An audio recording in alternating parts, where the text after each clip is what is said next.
Welcome, Naomi, to the podcast Hot Seat. First time we're doing this. So thank you for volunteering. And what's on your mind today? Sure. Okay, so I'm Naomi. I teach music lessons. I've been a musician my whole life, but music lessons I just love it. And I really focusing on like group classes. And so that's been like super fun this past year to explore them. And I've just kind of discovered that that's like really what I love doing is teaching group piano lessons to like little kids. And it's just so much fun. Every time I step away from it, I just love it. It's so much fun. So That's so that's what great. I do. Yeah. I love that. And where are you based? I'm based in Kansas City metro area.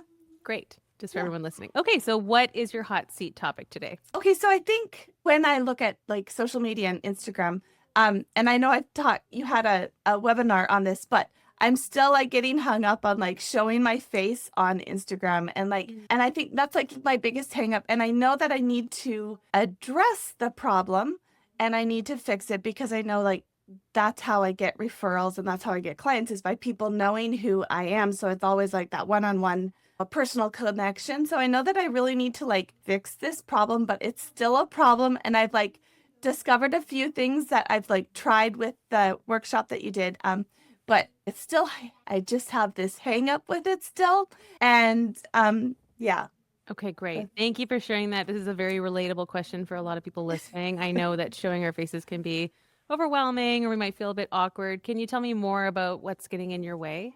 Yeah, so with the workshop I found out like a really good flow and I'm like, okay, this is what I need to do. And so I'm like, okay, I can do a sticky note and I can, put it on my camera lens and all of this stuff. So it had some super good tips, but like just like actually like hitting post and posting it. And I think part of it is like relatable content that I don't know if like that's what is going to work. And then you get all the Instagram like sends you ads. Oh, you're looking for Instagram help and whatever, and then you get like caught in the cycle of like rethinking, well, is this content the right way? And then just sharing it, your face is out there and whatever. I don't know, just like this just keeps getting hung up on that. Okay. Yeah. I hear a lot of different thoughts are coming to you when you go to hit post. You're worried about the algorithm. You're worried about who's going to see you. You're worried about your face being out there. If you had to pinpoint like one specific reason that you're not feeling comfortable yet sharing, do you know what that is?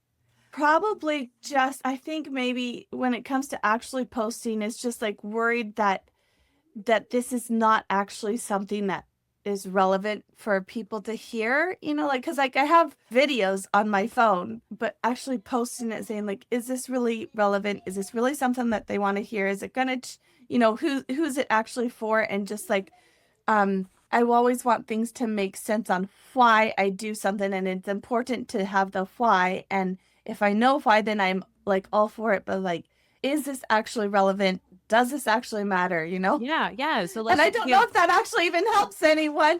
But like for me, I think that's what it is, right? Yeah, sure. I think that there are like 10 people listening right now who are nodding along. Yep, we don't want to show our face online. So, can you, digging in to this a little bit, can you tell me how your last students have come to you? It's always through word of mouth. Like someone knows someone and they say, hey, this is that you should take lessons from this teacher. Right? Okay. So That's tell me always... tell me more about why you want to get posting your face on Instagram anyway. Do you feel like it's an important part of your brand, of your teaching studio? So I do, and for two reasons. One, for a marketing thing, I really want to grow. Like I want to have more group classes. I want to have, 100 students in 8 classes, and that's really where I want to go with this. But I want to get there faster, and I think that if I am more open on social media so that people actually see my face, they actually know who I am, they'll be more inclined to like send me a message and say, hey, can I take lessons from you, right? And I do have some of like DMs that come in with people every once in a while on the rare occasion where I show something relevant or whatever, then they will comment. But I mean, I agree that it helps build that trust factor if we see your yeah. face. What are some of the ways that you've already considered showing your face? Because we don't have to do talking content if that's where you're getting stuck. Is there another way that you could ease into becoming more personal on your page? That's true. I suppose I have like occasionally I'll show like I'll do a selfie of myself or something and I'll do that. And that one I don't know why I'm a little bit more comfortable with that one. Yeah. I guess. Yeah. I Yeah. think that's a great way. Deanna has a pinned headshot on her Instagram profile right now. So she's currently on mat leave, but if you go to her profile, you see her face and it has a little about her in the description. Like that's a way that you could show your face on the top of your page and then all of your studio content. Okay. Yeah. Tell me more about what kind of content that you would want to talk about on your page and what excites you about that. So I think as far as like content, I really want to talk to the parents and provide help and support for the parents as they are like supporting their students, right? So I teach a lot of little kids, and I feel like a lot of parents don't really know what they want.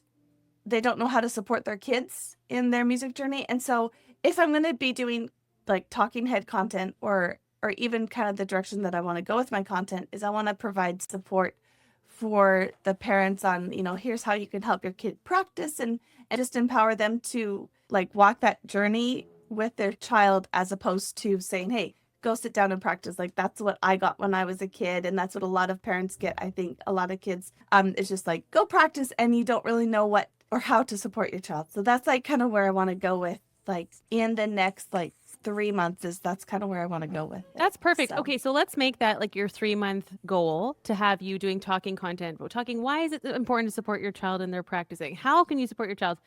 Could you kind of imagining that that's the top of the mountain? Like, what's one step below that that's a little bit more in your comfort zone in terms of we're showing your face, we're showing your authority, you're connecting to your audience, but it's not you talking directly to the camera? I could probably do like you said, just do like a headshot of me and then just do like graphics over top of it. Or even like I'm really comfortable like playing the piano, like, and I've done that. So maybe I could turn those instead of just me playing the piano. I could do more of show, like do the steps. Well, here's how you get here. You have to, and here's how you can help your child get to that point or something. Right. Like So we're still seeing your face, but you're not actually yet speaking to the camera. Yeah. Yeah. That's great. Because then you're introducing yourself. I mean, for me on camera, you have a lot of joy. You're very safe. I think that people would be attracted to that. So there's just by being seen, there's a lot of positives that come with that. Like, yes, I'll put my child in this group lesson. It looks like a lot of fun. What are other ways that you can show your face without speaking directly to the camera right now? Well, I have a parent taking videos and photos when I'm teaching, so I could do that as well. And instead of doing it more, instead of with the twist of like, hey, join this group class, I could do more of here's how you can support your child in that group class. So like maybe just changing like keep the visuals because I've got a lot of visual content of me actively teaching, but maybe just changing the copy and like the way that I put the reel or the post together into being more of like an educational thing. Yeah, absolutely. That's a great idea because then then you're taking your authority, you're showing teaching, show don't tell. That's one of the best ways that we can market. So you can tell somebody all day, here's how to help your kid. But if you actually show yourself sitting at the piano, or even if you're talking to one of the parents, showing them how to sit at the piano with their child, and you're the authority in the room, you're showing your expertise, people are going to come onto your page and find that like, oh, Naomi, she wears bright colors. She seems really friendly. This feels good for my kid. How do I get involved in lessons? And then your call to action in every single post. Do you want your child to be supported and have great fun lessons, whatever your angle is to market the studio? I think we talked about that in your coaching session and in the TFA Fast Forward community. That's where you can really start to every single person who likes that photo or that post, you get in the DMs with them. Hey, thanks so much for liking my post. Do you have a child? Are you looking for piano lessons? How can I support you? Do you have any questions? Then you can start conversations with potential leads, we call them, customers, and then sell directly to them to get them into your studio. Awesome. Yeah. What is the first step? What's the first thing you're going to do after this hot seat? I'm going to go write down all my thoughts and my ideas, and then I'm going to brainstorm like how I can make those connections into like those the visuals and making the connections with like actually making it an educational post and plan the next 2 weeks of posts so I actually have that in my calendar and then I will actually do it. I love that. Yeah, making that long-term plan of, okay, in 3 months, we're going to do the talking head content. But up until then, to help you grow out of your comfort zone, we're going to do the headshot. We're going to show you teaching. We're going to show other people taking films of you, talking about everything that you know. And then eventually you'll get to talking on camera. But you're doing it right now and you're doing a great job. I could always interview you one day on camera and you tell me everything you want to know about your studio. And then you crop that out. I do that with coaching content now. From our hot seats, I'm now just taking the recording of the fast forward call and posting that as content rather than talking to my camera. Oh, I like that. That's a really good idea. Yeah, And I like the visual of the mountain. I like that. that's That's an great. easy thing to like keep Right. in my mind. Yeah, good. We have to break things down and make them easier for ourselves when we're pushing ourselves out of our comfort zone. We don't Mm, have to do it all at once. So, but on the next fast forward call, I would love for you to share this with the group. okay, And then by then, you could even have your first headshot posted and tag us, and we'll share it in the stories. awesome, cool. I'll Good. do that. Thanks, Naomi. Thanks for being here today. Hello, Jason. What's up, Michelle? How's it going? It's going good. How are you today?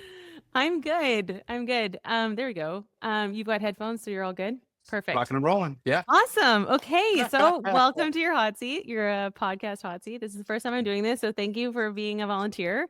I think I Absolutely. might, I think I might have voluntold you for this one actually. All good. And then I voluntold Bree, so we're just all telling each other what to do. Yeah, I'm looking forward to meeting your wife after this. Okay, great. So Yeah. what's on your mind? And then the second Yeah. question is, what's getting in your way? Yeah. So, and it's so interesting because what's on my mind is in many ways already being solved by the fearless artist. Like we're doing things within these meetings. So it's just interesting. I'm bringing something in, but I'm like, but we're already solving it by being a part of this community. But I still want your thoughts because it's something I still struggle with daily, and that is making the time, making myself a client, Oh fitting my gosh, myself I and woke up making with that myself the thought in my head. priority. Yeah, yeah, yeah. Yeah, Please elaborate. of just advancing the needle, not just doing coachings, not just doing another lesson, not that, but actually taking the time to email, and pushing that out there and making sure that I'm getting myself seen. Mm. And we've been talking about this a lot, through the Slack channel, through the meetings, and then just you and I personally. So, yeah, making myself the client is really where I'm finding the struggle happening right now. Okay, thank you. Just quickly for everybody listening, can you do like your 2 sentence who you are and what you do? Yeah, so I'm Jason Nichols, and I live in Prague in the Czech Republic. I'm an opera singer, but I'm also a lot more. I manage logistics for tours around the world. I do graphic design. I also have helped run risk management for banks and banking clients. So quite a broad spectrum of work capabilities, but primarily a singer and an artist. So when we talk about you getting seen and getting visible, it's really in order for you to reach your goal, which is To be a full-time opera singer. yeah, okay, full-time opera singer. So we want concerts. Okay, great. So Yeah. what's getting in your way? The daily life. There's Hmm. so many things that are on my demands, of I have to meet this client, I have to meet this client, I have to make money to pay the bills. And so I want to pay those bills and I want to also have the future secure and provided for. And I'm thinking about that. And it gets hard when I'm realizing at the end of the day, I'm out of gas Mm, and I haven't done a single thing for myself. I haven't posted anything. I haven't thought about anything. I haven't done a single thing, one, to fill my soul creatively, artistically. And I haven't even thought about, hey, that concert you have coming up, in 3 months. Like I've got little recitals I'm scheduling and I've got little tours I'm thinking about, but I haven't actually put paper to pen, got an email drafted, things like that. Um, that can be quite demotivating, at the end of the day to realize I haven't done anything. yeah, I get that. And you have a demanding job, daytime job, right, as well. So that's taking up a lot of Yeah. bandwidth. So when we talk about making yourself a client, what does it mean when you show up for a client? How do you act? How do you dress? What's your energy like? Describe that for me. I am all in for a client because at that moment, they are the person that they are paying for my time. They are paying for my expertise. They are paying for my ability to make their job easier, to do for Mm, them what only I can do. And so when I talk about making myself the client, I have to apply that same thing. I'm the one who knows myself best. I'm the one who knows my abilities best and what I bring to the table best. I have all the confidence in the world that Jason Nichols can do the job that he's being asked to do. I have to show that. And I have to do that and I have to put that out there.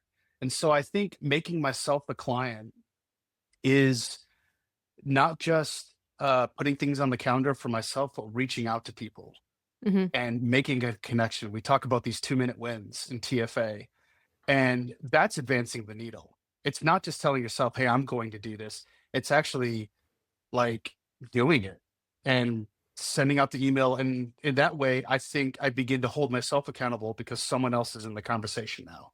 It's no Right, longer just me. right. And so that's making myself the client. It's bringing other people in to to the picture.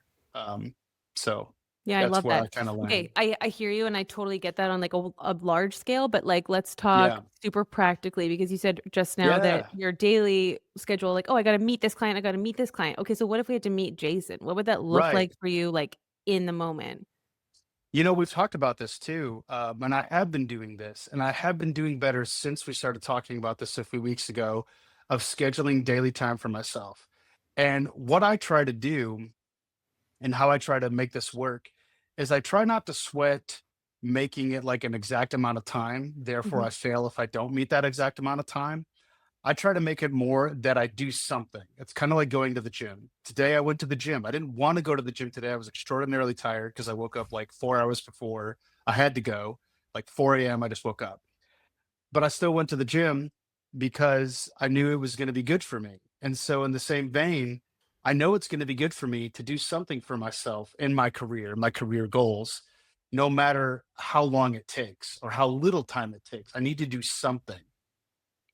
And so that can be just texting somebody, that can be sending out an email, that can be, I did it quickly on the tram the other day. I was planning out, I'm planning out a German audition tour right now. And so I was just looking at more of the theaters that are on my list and verifying emails, making sure I have contact details correct. So when I have all the videos and everything together, that I can just start putting these emails in and I'm not thinking about, is this correct? No, I've verified that already. Mhm. So So when you're yeah, when you're working with a client, are you focused more on time with the client? Like, let's say you have an appointment 11 to 12 on Tuesday, right? Or do you think like, "No, this is a certain result that I need to get for this client today?" it's typically result based. Usually Okay. my meetings are about presenting something and saying, hey, here's the work that's been done. Here's the deliverable. Here's the result. Here's the overview. It's detail meetings do happen and we do talk about things, but that's all been kind of discussed in scope. So that's something I already have prior to engagement and that happens upon an engagement. And so that's not something that we really deal with. It's really delivering and giving the full picture of what's happening. So you're delivering something that you've already worked on in the past, right? Okay, Right. so when are you're doing that work just in your daily work Yeah. time? Yeah. Okay, so how can we use this? Because whenever we find something that works, we wanna Yeah. maximize it and use lateral thinking. So let's say we have a Yeah. meeting with Jason 11 to 12 on Tuesday, but that means the work already has to be done because you're presenting Sure. something to him. Yeah. So how what does that look like?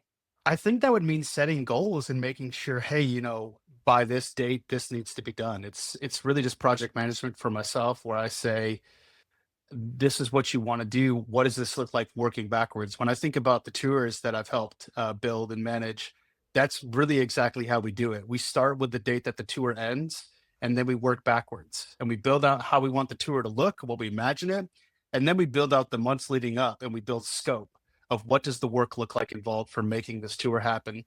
And so I think it's the same thing for Jason, is that I need to work backwards and say, okay, when would you want this? The ideal of this, Mhm. and we build that out, and then we start setting deadlines essentially. And for me, deadlines aren't rigid so much as they are very much, unless let me say this, if any of my clients hear this, it is rigid for my clients. Some deliverables have a hard date, Okay. but Right. it's just more for Artificial the sense deadlines. that, Yeah. yeah, we need to create these so we have the sense that this needs to get done. If we're going to move the needle, we need to do this, or else we continue to perpetuate the past results of what we've had, which is nothing. Mhm, So we mhm. can't maintain the past. We've got to build the future. When So we you have to keep moving it. you mentioned the tours that you planned, right? And you said Yeah. we built it out the scope. Was you were working with a team? Yeah. Yeah. Okay. So when it comes to working with yourself, I think that's where a lot of freelancers that's why we get stuck because we're on our own. So it's Yeah. very easy to fall into like, I'm tired today. I'm overwhelmed. I've got pressure from external, like you already mentioned, bills to pay. That you're thinking about where you actually get money right now, Yeah. Yeah. rather than planning your German tour, which will give you money in the future. Yeah. You constantly have to make these decisions around, cost benefit analysis and like short term, long term. So, is there someone currently? I mean, I know you have a great supportive wife, but like, can you think of other team or another way to build in this we so that when you're working with Jason, it's not just up to you? So this is going to be a plug. Not, and Michelle did not ask for this, but It's exactly what I did this week, where I texted you and said, "Hey, I have this idea. I'm going to do this." And then you responded before I could even like take it back. I was like, Well, "Oh no, I why just don't you committed tell to everybody something." what it was since you're Right. here? I know. Oh my gosh. And I've still got to do it this week. I've recorded 3 times and I've hated all of them. Oh But I no. I need to start posting videos of myself singing. I need to start making myself more visible. But it's telling people, hey, hold me accountable. Ask me how I'm doing on these things. Here are the things I need to do, and ask me how I'm doing. And it's not just the fearless artist. I have friends who will do this for me. Perfect. I have siblings who will check in on me. My older sister will absolutely hold my feet to the fire. Like she will be like, "Jay, how are we doing on this?" I'm like, "Oh, geez, sis, come Yeah. on." So we'll do it. Um, so that's Yeah. it. It's knowing the people who support you, who are going to hold you to it. Not just the people who are going to say, "Hey, great job." It's going to be the people who are like, "Hey, you can do more than what you're doing. Yes. Are you doing it?" Yeah. And you've got to know those people in your life. If you don't have those people, you're absolutely right, Michelle. You're not going to advance. You've got to know who your team is, Yeah. I whether mean, I they're know. paid or unpaid. Your Right. friends or yeah, I mean, when Deanna and I got serious about the freelance artists, we started working together on Zoom. We get 2-hour blocks in our calendars, Monday, Tuesday. We sit together, mute, and do our work. Because yeah, otherwise it was like, okay, you handle this and I'll handle this. And then it's scattered. And at the beginning of this hot seat, I heard you mentioning all these things you need to do for Jason, the emails, the pitches and stuff. And it's just maybe a little bit too all over the place. And you need these sure, concentrated blocks of time for working yeah. on this Are you business saying I need to project. come to a focus session? So everybody listening, the freelance artist I community am includes pitching. you are focus. Have you been to a focus session yet? I have not yet. Okay. Okay. So focus session, we usually have a group of, well, actually there's one girl in Norway, Mary and Mari, and we get Yes. on at 7:30 a.m. and we sit together. Well, she usually practices and I'm like dragging myself out of bed, to be honest. But anyway, 1 hour on Zoom, muted, and everybody sets their intentions at the beginning. And at the end, we do a little check-in. They're super helpful because you Yeah. have well, it's what you said. You sent me that video of somebody watching you get your work done. Yeah. This is how we're supposed to practice too. Didn't Schumann say you're supposed to always practice like the master's watching? I was not a good student, so I don't know anything that Schumann said. Okay. So it's the same thing. If you're working for Jason, like make sure that you know that people are, yeah, I think this team element could really be helpful for you. The Absolutely. accountability that That's you're a great mentioning. thought. Yeah. Yeah, absolutely. Absolutely. Great. Okay. So how does that feel? When's the next focus session? What's the plan? What's your Yeah, takeaway? yeah. So I think my takeaway is absolutely what you just said. I need to reach out to those few people I just mentioned. Not only Bree, because she can actually today we schedule things so Mm, that she can start holding me accountable and stuff like that. 'Cause she's a great linguist and great vocal coach and teacher and stuff. So she's going to start really taking a more active role. But then I'll reach out to my oldest sister and say, "Hey, I need you to check in on me hmm on these things." And then also just post in TFA and then join a focus session. That's 4 things. I love that. Yeah. I'm going to throw in something super practical. It might not be applicable for you, but it is for me. If I have a coaching client, I'm like wearing a nice outfit, my hair's done, my makeup's on. But if I'm telling Michelle she needs to, do her album edits or practice, then I'm still in like pajama mode. And Sure. I notice that when I put myself in this higher energy state by showing up for Yeah. myself, even though I'm still in my living room, I'm Yeah, like, yeah, yeah. wait, like I have a podcast interview. I have to be ready. I have to be on. So Yeah. then treating myself in that same, like, oh, I booked an hour to work on my album today. I need to be on. Right. That's really helped me to get out of kind of that low energy or maybe even like depressive state sometimes where like all of Yeah. your anxious thoughts are still in the morning. You gotta clear out the cobwebs first thing in the Yep. morning. I don't know if anybody else listening has to do that when you wake up, like I like had no anxiety this morning when I yeah, woke up. I am the perfect millennial. yeah. I say like Exactly. elder Exactly. millennial. Right. Yeah. Elder millennial. Oh, let's not get into that. Yesterday I taught my Gen Z class and I said something and I was like, aren't you guys proud of me? Oh yeah, I showed them the millennial pause. Do you know what that is? It's when you breathe. Yes, we've talked Yeah. about this. Yes. My thing lately is I'm wearing crew socks. I'm no longer wearing ankle Oh socks or no. shorts. Oh I no. know. You've I'm doing left the us. crew sock. Yeah, Bree's very disappointed. She's like, I don't like this. I don't like this at all. Good. Okay. Well, I think these tips are super practical. I'd love for you to share that in the Slack channel for the Absolutely. community, Will TFA. do. And yeah, you're Yeah. just a joy to be around. So thanks for being here. Awesome. Thanks, Michelle. Thank you so much. We'll talk to you later. Talk to you soon. Hello. Hi. Hi. So nice to meet Sorry about you. that. Well, it's so good to finally meet you. I've Yeah, heard a you lot too. of I've heard. great things. Yeah, same, same. I've heard so many good things about you, and I've seen so many great things. So yeah, welcome to your Thank you. 15-minute hot seat. Thank you. It's such a pleasure. I really Yeah, appreciate it. yeah, definitely. So I'd love to hear what's on your mind and then what's getting in your way. Well, I have a couple of things that I wrote down. So let me pull up my little list here. Oh, and if you don't mind just introducing yourself for our audience. Yeah, I'm Bree Nichols. I live in Prague, Czech Republic, and I'm a soprano. I'm also a voice teacher, and I'm the founder and artistic director of Opera Arlington back in Texas, where I was living previously. And I'm really thankful to be here today. So thank you for the invitation. So I think one of the first things that came to mind was I feel like I've been making a lot of progress in my career lately. There have been a lot of steps that I have been working toward for a long time, and I'm in a lot of a building stage, I would say. Um, but one thing I find is that it's hard for me to actually be present in the moment and celebrate those victories. It feels like my Mm, brain always goes on to the next thing. And that isn't that like the classic happiness treadmill of like you achieve your goals, but then it's like, okay, what's next? mm. And I want to make sure that I'm still kind of making space in my life for gratitude and savoring the moments that I'm in. So that was kind of the first This is so beautiful. thought I'm I so had. grateful you brought this topic up. Yeah, I think this is so relatable. Also for myself, it's something I've been thinking about and working on. So I'd love to hear like what have you tried so far and what's stopping you, let's say. I try to be reflective throughout my artistic process. I think teaching actually helps me a lot because as I'm building that relationship with students and discovering how they view the music, it helps me to see things from a different perspective and kind of slow down in the process. But I think what gets in my way is just I think I have a natural ambition that or perfectionism or whatever we want to call it, that I never feel satisfied completely. And my brain will just want to move me along to the next step or look for the next opportunity, or maybe I accomplished a big goal of mine, but then I go online and I see someone who's, light years ahead of me and all of that. And then my progress just seems like kind of pointless in light of that. Yes, yes.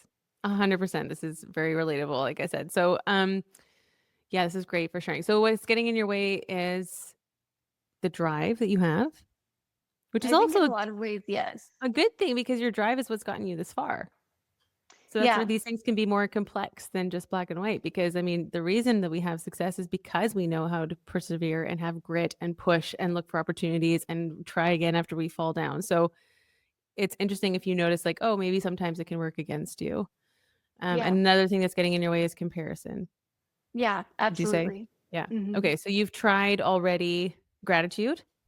I would say yes, but I could probably be more mindful in the approach to that. I think it's really helpful when I try to take moments like with my husband and we actually say like what are a few gifts that we're appreciating right now? Hmm. Yeah, it's a beautiful question.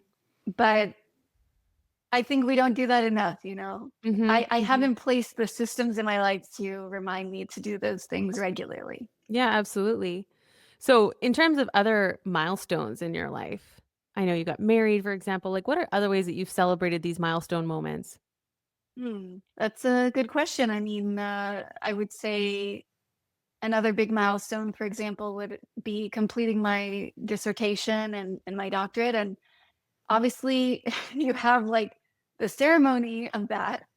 In my case, it was in 2021. So Oh man, that was a online. little bit stymied. But Yeah.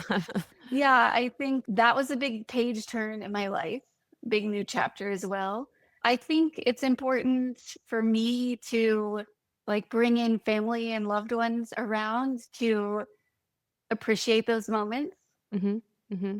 Yeah, I guess just setting aside the time intentionally to not just speed off to the next thing.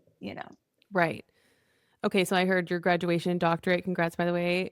Your Thank wedding, you. obviously, you took time for that. What are some other milestone moments, maybe earlier in your life, that you remember celebrating? Well, one big thing that I did when I was about 23 was I started a little opera organization in my hometown. Upper Um, Arlington?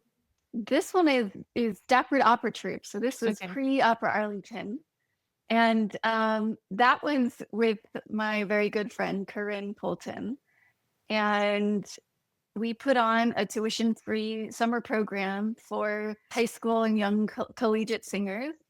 And it turned out to be like such a special thing for our community that really had no opera of any kind. And I was really proud of us for that. And I think that kind of moment, it was my first time producing. It was my first time creating opportunities for others. I found that tremendously fulfilling. And that's a big reason that Opera Arlington exists now. That's Um, interesting. Yeah, it's a I stepping think it's stone. easier for me to celebrate other people's wins in a way. Okay, let's talk about that. Yeah. I think like I find a lot of joy and fulfillment out of creating that next stepping stone for other artists. Mhm. And, I think I do that for myself to some degree. Obviously I've worked hard to take the steps in my career that I have, but it's easier for me to be fearless about it when it's on someone else's behalf. Okay. Well, If that makes what's sense. interesting is I just finished chatting with your husband, and we had a very similar conversation about him treating himself as he treats his clients. Mm. Because when he shows up for his clients, he cares about delivering. He wants to show them a result. He is thinking about how they're paying him for his time. So we were talking about ways that he can show up for himself in that way. So do you see how you could celebrate Bree if she was another person? Honestly, I hadn't thought of it in that light, but yeah, it's a really good question. It's very thought provoking. Like when I have that next win, like I just had a pretty big milestone actually recently. Like I signed with my first agent, Oh, but congrats. my default instinct is minimizing that because I'm like, oh well, I have to prove myself, and it doesn't really mean anything until I get booked, and Yeah. Yeah. I That's just just our naturally, fear brain. Yeah, absolutely. yeah. So I think like it's not that I'm scared to share it, but it almost doesn't feel real to me, if that makes Mm-hmm. sense. Yeah, sure. I mean, part of our careers is like your brain needs to catch up to your next level. Like we break open to the next door of success, and it's like, wait, I don't know what it's like up here. I don't know how to act or think or be. This is like new Yeah, territory. exactly. Exactly. And then I did have one other sort of topic I wanted to mention. So I find that I've been getting used to sharing more of my work online, making that part of my sort of approach to my career because that has, gotten me jobs in the past. That's actually been a huge asset to my career is my online presence. Even though I've got like, I don't even remember, 3,000 followers, something like that. It's not a crazy number. So Okay, great. I just want everyone to really listen to what you just said, that it was a huge asset for her and she's gotten opportunities through her online presence. Yeah. Okay, great. yeah, Just want to highlight that. I literally have gotten jobs directly through that. And Okay, perfect. it's also served as my online portfolio for people that are interested in working with me, and it's been kind of opening the doors for those opportunities in a more peripheral way too. Amazing. Um, but I, then have also had people write to me through my website that found me on Instagram through some video I shared, Yeah. and that's led to a job opportunity. So I think what can feel difficult, and it's something that in some ways I dealt with, but it feels like the work's never done, which is essentially when you're sharing your work online, there is an innately like self-serving purpose behind it of like, I'm using this as an asset for my career, right? Yeah. For the Yeah. furtherance of my career. But at the same time, I am like an INFJ, if you're into the Myers-Briggs thing, type of person that I'm really, really driven by things that are meaningful to other people. Mm. And so I'm like, how can I make sure that my work somehow, sorry, Yeah, these are big. Yeah, sorry. It is like close to my heart because it's not just about. Sorry, It's okay. These things are it's so not just personal. about my life online. It's an artist. It's also like in the rehearsal space and on the stage. It's like it's so important for me to stay connected to my purpose as Yeah. an artist. Yeah. It's so deeply not about me. Mm-hmm. And if it was, I don't think I could stand to be in this career. Right. And so I think that I sometimes, as I'm working through all these stages of ambition in my career, and as I'm reaching all these new stages and new communities and all of that, I feel sort of an internal pressure and call and motivation to make sure that it's serving a purpose for other people, that, you know, that it's all the things that art can be for them, you know, healing for them or bringing them together with others or just giving them a moment of beauty in their lives. Yeah. And so I think the reason that it's like so close to my heart is simply I'm I'm devastated to think that some of my work might not achieve that, Hmm. you know? And do And you I feel would like that be, yeah, go ahead. does it prevent you from sharing because you're feeling this pressure? I think on some level it does, you know. I think I don't share clips of my singing or my performing, for instance, very often. I don't make a lot of posts of myself like talking and kind of like sharing my views and perspectives, even if in some way that could be an easier way to achieve that goal of connecting or assisting or uplifting other people. So I guess there is some pressure associated with that. So, first of all, thanks for sharing this because I think a lot of artists, I mean, what you said, we wouldn't survive this industry if we didn't feel like we had a calling and a purpose. And I know even this morning, I was feeling the weight again of being behind on a project that really matters to me. And then there's shame attached. And then you feel about people that you might be letting down and you worry about what people might be saying about you. And it's just like all of that noise in your head at any given moment. And, you know, taking every thought captive and really deciding like, okay, what do I choose to believe right now? So, I mean, Mhm. just for today, I mean, obviously this is a huge topic and would never want to try and put a little bow on this, right? But I would just ask, can you talk a little bit about a time when you know that you made a big impact on someone's life with your voice, with your art? I love that question. And the first thing that comes to mind is actually kind of special because it was this tiny little recital. There were maybe like 20, 30 people there. And it was my first Fulbright recital in Prague.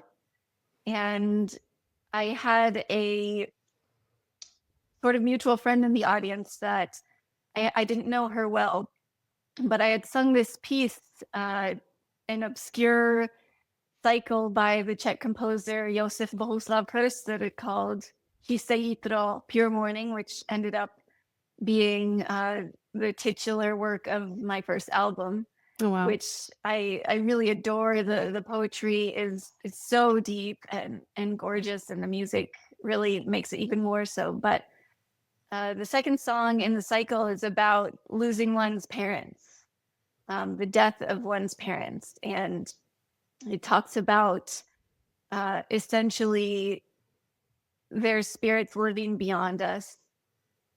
And this person came up to me after the concert and said, as someone who's lost their parents, this was felt like a gift. Wow. That's so meaningful. And this is, I mean, I've had also experiences of people sharing their deepest grief with me after I came off stage. And I'm always a little bit taken aback at how vulnerable people can be. But that just only points to how people are receiving what you're giving them. Yeah. And I guess we can never know that impact. Right. Because most people won't come up to you and talk to you after the concert. Yeah. Most people won't send the DM. So I feel like for every DM that we get or every person who comes up after, there's 10 or 20 more who felt the same and didn't share it with us. Yeah, and I always would hope so. And I think that's where it can also be tough to gauge, like, am I connecting on that human level that I so want to Yeah. when you don't get a lot of feedback? Right. So I would encourage you to write. I mean, obviously that moment came to you instantly, so it's close to your heart, but there might be 10 or 20 more that you don't have front of mind. So I'm just even wondering if you had a journal where you kept these kind of precious stories and then you review them and just knowing that I think from what you're sharing, it's important enough to you that if you're connecting with one person, then you've made a difference that day, right? Yeah. So even the fact that your following count doesn't matter so much to you, you're like, I know that I'm making an impact. So if we can focus on these stories of real people who have come to you and said what your art means to them, I think that'll help calm down some of that inner critic or pressure that you feel when it is time to share more of what you're doing. Yeah. Because ultimately, as you can continue to share freely, you will impact more and more people. That's just a numbers thing. But internally, to take this pressure off of you and to remember the times you already have. I mean, if you quit right now and never sing again, your art has made a difference. Yeah. Thank you. I think that's a really beautiful idea, and it's a good way to stay grounded in that regard, because I think as artists, we're always looking for that affirmation that, like, Yeah. my work matters to someone. Yes, exactly. Yeah. I mean, I screenshot DMs. I share them with my closest inner circle. I say, wow, like, I mean, I remember these stories. I try to remind myself before I go on stage, there are people here who already love me because I know from the last concert, like, we need to look for evidence and just be, I think that'll also tying into your first question, how to celebrate more in the moment. That we like when you go to bed at night, you think of these things and this is what you sleep on. And like this is what we remind ourselves of. So that when we wake up, we can jump a little bit sooner into like why we're doing this. Because that is what keeps us going. Yeah. Yeah. Yeah, absolutely. And I think taking that time, especially in the mornings, to like slow down and set the mental environment that I Yes. want to be in is crucial. So, Yes, absolutely. And just one last thing that I wanted to say that came to mind is all the milestones that you shared earlier are like massive, life-changing, chapter-turning milestones. But I'd be interested in having you think about maybe small wins in your life and how you celebrate those, like maybe it's a birthday. Do you and Jason have a favorite restaurant that you go to? Can you start, adding in a restaurant dinner when you have like a smaller win that it doesn't have to be like I signed with an agent, which is like a huge thing. Like you'll remember that for the rest of your life. But what about just like I learned this new aria and I feel like I did a good job at the, those kind of things. Okay, let's go for yeah, dinner. Like I love that. let's just take a moment to be like, whew, like we're doing this thing. Yeah, and take time that's not just working or like collapsing and dissociating. Yes. All very relatable. You know what? I have this a beautiful app called the 5-Minute Journal. And at the end of every day, you can kind of say what were the highlights of today and you can put in pictures. And I started doing that as a way to kind of track my blessings because otherwise it's just a blur. And so it's different than my photo album because my photo album can have random screenshots of recipes and stuff. But this specific gratitude journal, coming back to what you said about gratitude. And then I look through these photos like, oh, this moment, this restaurant, this walk with my dog. Like those were precious moments. I want to remember those. Oh, I love that. What was Yeah. the name of the app again? The 5-Minute Journal.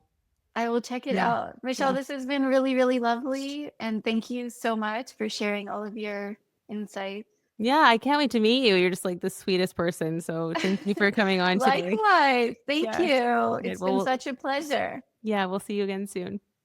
All right. Take care. Hey, Jonathan, welcome to the podcast. Thank you so much for coming on for your 15-minute hot seat. Hi, Michelle. Thanks for having me. Nice to see you again. You have been a member of the Fearless Artist Fast Forward community for like almost 2 years. Yeah, a little bit. Yeah. I dropped off a little bit, and I'm actually thinking about coming back on. You were one of our very first people to join the community, so that was really great. Yeah, I really loved it. Oh, really great. Okay. So give us a little intro, and then we'll dive in. Yeah, so I'm Jonathan. I am a amateur fiddle player, and I've been having a lot of decision paralysis about fiddle camps coming up in the summer and future, perhaps. So my situation is that I am currently a student who is delinquent. I'm a delinquent student who who has suddenly found myself with a lot of free time. So Okay. yeah. So this sort of decision paralysis about enrolling for some kind of fiddle camp or whether to have it be close by or farther away, experience different cultures, different countries, different fiddle styles, and so forth. Okay. Yeah, what's getting in my way is a little bit about funding, Mhm. about sort of if I do one camp, I probably won't be able to do another camp, Okay. and whether it's even worth it at all to let's say go overseas when the travel situation is not all that great for me right now. But Mm. yeah, so that's in a nutshell. Since I've reached out to you, I actually have been thinking about this on my own a little bit too. So Great. Well, that's so a very good reason why people get coaching, because even before your first coaching session, you start putting stuff in place because you know that there's a coaching session coming. yeah, yeah, pretty much. I realized that, and I'm like, oh, what should I say? So at first, Exactly. That's one of the benefits. yeah. So at first I had a lot of like options, but then I kind of came down to this heart and brain sort of separation between what I feel like I want to do and what makes sense at my current skill level and funding level. So whether to follow my heart or whether to follow my brain. And the word that came up with was focus. So instead of saying whether there's a heart or a brain thing, I should focus on the things that I actually want to do. Mhm. And that changed my outlook quite a bit more. Okay. Yeah. So what is it that you want to do? So I'm probably not going anywhere this summer because Okay. by now it's a little tough to plan for the summer right now because it's already June. So even if I wanted to go to Spain, for example, I think it's for late July, it's going to be really tough to get travel accommodations and so forth. So I've Not decided impossible. on I'm the queen of not last possible. minute, so You're the expert at this, I guess. last minute bookings is my jam. So yeah, Yeah, okay. yeah. But I hear you. More difficult. Yeah, Okay. I need to find more tips from you about that. But yeah, so I kind of settled, well, not settled, decided on two major camps that, well, they're not really camps, they're major events that I've decided on. One is Celtic Colors in Nova Scotia in October. Okay. So that's like pushing the timeline way out. Colors. I love that. Okay. Got it. Yeah, it's like a week long. It's not in one place. It's across the entire Nova Scotia, sort of Wow. the Cape Breton Peninsula. So you have to drive around from day to day, and so Oh, forth. fun. It's just a Sounds beautiful. huge party that goes for multiple days, and then you just drive with the party, and then yeah. The other one is Celtic Connections, which is in Scotland, and that's in next February of Oh, that's in okay. February Great. each year. Yeah. Yeah, so instead of saying, "Hey, should I follow my heart and mind," and pressuring myself for a decision right now to fit something in for summer, I've decided just the Celtic Colors one is one that I've wanted to do for a long time, Mhm. but it's in October, so it's always in the middle of the school year. Right. So What do you? um, You're currently studying. yeah, I'm currently studying, but like I said, I have a lot of free time. So I decided to put my fiddle ahead of my sort of regular school, and just take a break and take like it's only 1 week, so it's not that much of a break.